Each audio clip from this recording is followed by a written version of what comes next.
Confused between Jan and May 2021 intake? If yes, then this video is for you and please watch it till the end. Hello guys, my name is Naprit Singh and welcome to my channel. Corona virus की first wave के बाद Canada ने international students के ऊपर जो restrictions लगाई थी वो अब इजी कर दी हैं, सभी को पता ही है।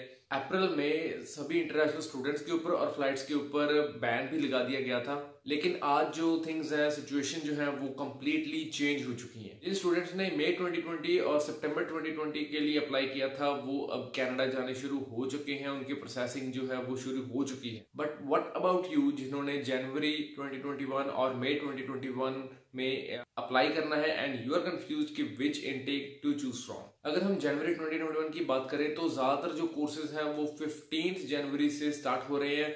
इसका मतलब ये है कि आपके जितने भी फाइल्स की प्रोसेसिंग है वो वीजा स्टैंपिंग की जो प्रोसेस है वो कंप्लीट हो जानी चाहिए बाय 21 दिसंबर।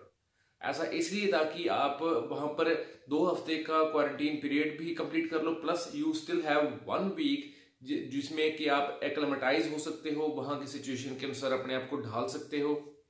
लेकिन प्रोसेस क्या है इस चीज की? सबसे पहले आपको चाहिए लेटर ऑफ एक्सेप्टेंस या फिर ऑफर लेटर, आपका TRF, आपको अपनी GIC पे करनी होगी, कॉलेज फीस पे करनी होगी, लेटेस्ट ट्रांसक्रिप्ट्स जो है वो आपको अपलोड करने होंगे, आपका मेडिकल करवाना होगा और ये क्यों लेना होगा अगर आप क्यूबेक में अप्लाई कर रहे हो। तो एक चीज मैं आपको यहाँ पर बता देना चाहता हूँ कि अगर आपने अभी अप्लाई नहीं किया है, किसी भी कॉलेज में अप्लाई नहीं किया है, so please check out the best province, because किसी प्रोविंस में टैक्सेस जो हैं वो बहुत ज्यादा होते हैं और वो आपके हार्ड अर्न इनकम को बहुत ज्यादा कम कर सकते हैं, जैसे कि 30% कम हो जाएगा if you are applying into Quebec. And please watch this video जिसमें आपको पता चल जाएगा कि किस स्टेट में आपको सबसे ज्यादा कमाई होगी और टैक्सेस जो हैं वो कम होंगे। इस वीडियो का जो लिंक है that is in the description and you can also click over here and you can also get it.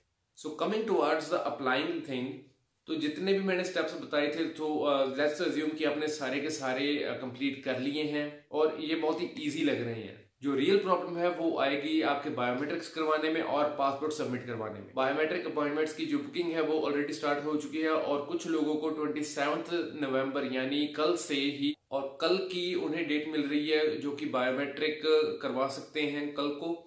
पहले ये तारीख 2 दिसंबर थी लेकिन अब ये 27 नवंबर हो चुकी है। So now Preet, where is the real problem? Well, biometric appointment की जो बुकिंग है वो 25 मिडनाइट से शुरू हो चुकी थी और जो VFS की वेबसाइट है वो लिटरली क्रैश हो गई थी within milliseconds. Yes, within milliseconds, not in seconds, in milliseconds. Students अपनी अपॉइंटमेंट जो थी वो बुक नहीं करवा पा रहे थे, वो बार बार सबमिट का ऑप्शन दबा रहे थे, लेकिन उसके बाद क्या हुआ कि मॉर्निंग को उन्हें ईमेल्स आए, कईयों को 5 ईमेल्स आ गए कि आपकी अपॉइंटमेंट जो है वो बुक हो चुकी है, कईयों को 7 ईमेल्स आ गए। उन्हें चाहिए था सिर्फ 1 लेकिन मिले क्या 5 से 7। They can literally sell it.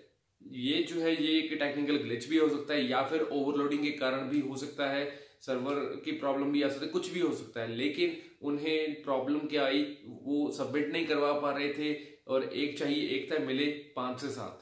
लेकिन आपको इससे क्या मतलब? आपको तो इस चीज से मतलब है कि क्या आपकी बायोमेट्रिक होगी या नहीं होगी।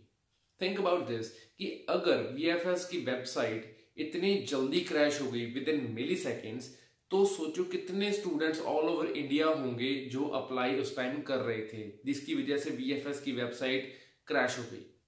तो उन सभी स्टूडेंट्स की फाइल जो है पहले प्रोसेस की जाएगी और उसके बाद आपकी फाइल प्रोसेसिंग में जाएगी।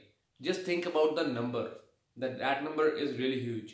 और आप ये बात मत भूलिएगा कि आज के टाइम में अगर आप आज भी बुक करवाते हो तो आपकी जो बायोमेट्रिक है वो कंप्लीट होने में तकरीबन 1 से 2 हफ्ते का टाइम जो है वो लग सकता है। So now let's assume an ideal situation.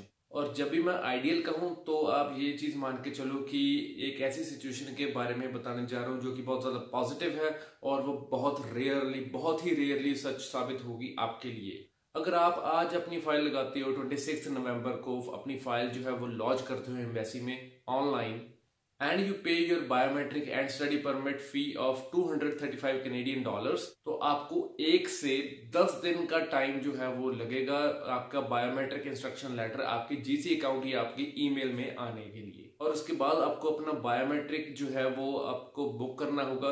लेकिन हम आइडियल सिचुएशन की बात करें, सो लेट्स अज्यूम कि आपका एक दिन के बाद ही आपका बायोमेट्रिक इंस्ट्रक्शन लेटर आता है। सो टुडे इज 26 और आपको 27 यानी कल को आपका बायोमेट्रिक इंस्ट्रक्शन लेटर अपनी ईमेल में आ जाएगा या जीसी अकाउंट में आएगा। उसके बाद आप तुरंत ही अप्लाई करोगे तो आइडियल सिचुएशंस में आपको 48 आवर्स के अंदर अंदर ही आपका जो बायोमेट्रिक अपॉइंटमेंट की बुकिंग है वो हो जाएगी। वैसे ये एक आइडियल सिचुएशन है, it is not going to happen. So now the date is 29 दिसंबर और आपको अपना बायोमेट्रिक अपॉइंटमेंट आ चुका है। और बायोमेट्रिक करवाने के बाद आपको एक्सपेक्ट करके चलो कि जल्दी ही यानी कि 1 दिसंबर को आपका जो बायोमेट्रिक है वो आपके अकाउंट में शो होना शुरू हो जाएगा, that your biometric is confirm, that your biometric is completed.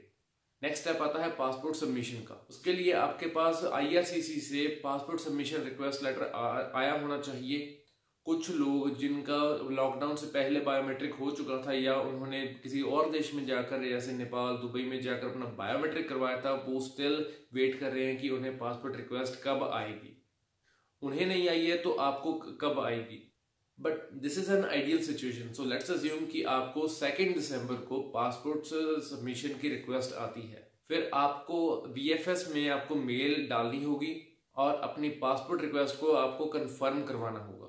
Then VFS आपको रिप्लाई बैक करेगा, वो आपसे कुछ डिटेल्स मांगेगा जैसे नेम, डेट ऑफ बर्थ, आपका एप्लीकेशन नंबर वगैरह वगैरह, और जो कि आप जस्ट थिंक कि आप इमीडिएटली भेज देते हो। आमतौर पर जब आप अपनी डिटेल्स भेजोगे वाया ईमेल तो वो VFS वाले 3 से 10 दिन का जो पीरियड है उसमें रिप्लाई करेंगे। मतलब आपको 3 दिन में या फिर आपको 10 दिन में रिप्लाई बैक आएगा VFS की तरफ से। लेकिन ये एक आइडियल सिचुएशन है, सो लेट्स अज्यूम 1 डे। सो 3 दिसंबर आ चुका है और आपको VFS की तरफ से पासपोर्ट को सेंड करने की भी इंस्ट्रक्शंस आ चुकी हैं। और 4 दिसंबर को जस्ट अज्यूम कि आप अपना पासपोर्ट सेंड भी करते हो तो 2 दिन लगेंगे VFS पहुंचने में आपका पासपोर्ट, और 2 दिन ही लगेंगे आपके पासपोर्ट के ऊपर वीजा स्टैंप होने में, और फिर से 2 दिन लगेंगे आपके पासपोर्ट को वापस आने में। ये वर्किंग डेज की बात हो रही है, ना कि सैटरडेज और संडेज की। But it is an ideal situation, so let's assume कि वो सैटरडे और संडे को भी काम कर रहे हैं। सो टुडे इज 10 दिसंबर और आपको अपना पासपोर्ट मिल चुका है, वीजा स्टैंपिंग हो चुकी है। सो नाउ जो आपकी डेडलाइन थी 21 दिसंबर की, उससे पहले आपके पास पूरे 10 दिन बचे हैं। लेकिन ये इससे पॉसिबल है सिर्फ आइडियल कंडीशंस में। रियलिटी में ये 10 दिसंबर की बजाय 18 जनवरी भी हो सकता है, विच मीन्स कि आप 18 जनवरी के बाद कनाडा जाओगे और आपकी जो क्लासेस हैं वो 15 जनवरी से ही स्टार्ट हो चुकी होंगी। उसके बाद आपको कनाडा में जाकर 2 वीक्स का क्वारंटीन प्लान लेना होगा, प्लस आपका जो टाइम लगेगा अलग से एक्लेमेटाइज होने में, वहाँ की सिचुएशन में, वहाँ के क्लाइमेट में इंडल्ज होने में, अपने आप को ढालने में। तो you will waste a lot of time of your classes, और शायद ही कॉलेज आपको विदाउट स्टडी परमिट के आपको ऑनलाइन क्लासेस इंडिया में से लगाने दे। सो आपके पास कौन सा ऑप्शन बचता है? That is डेफरो।